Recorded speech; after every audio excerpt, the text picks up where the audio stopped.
Il est connu sous le nom de peptide de cuivre. Et que savons-nous de ce peptide? Et comment savons-nous qu'il est excellent pour notre santé? Eh bien, ce peptide a été découvert pour la première fois il y a environ 50 ans par le docteur Loren Picard. Et ce qui est vraiment spécial avec le peptide de cuivre, c'est qu'il régule environ un tiers du génome humain.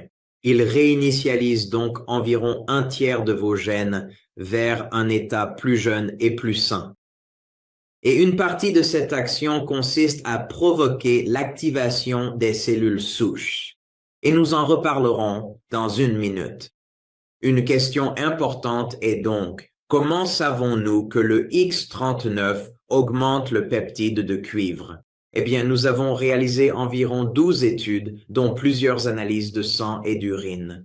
Et nous montrons dans ces études que le X39, lors d'analyses sanguines, augmente bien le peptide de cuivre. C'était notre toute première étude sur 10 personnes, puis nous avons fait une étude de suivi sur 60 personnes. Et cela montre que dès les premières 24 heures, on obtient une augmentation du peptide de cuivre. Et c'est important car les niveaux de peptide de cuivre chutent avec l'âge. Et quand on dépasse 60 ans, nos niveaux de peptide de cuivre ont baissé d'environ 60 à 80%. Et par conséquent, on observe une diminution de l'activité des cellules souches. En d'autres termes, si nous augmentons vos niveaux de peptide de cuivre, nous pouvons retrouver une part de notre jeunesse. Et cela inclut une meilleure activité des cellules souches.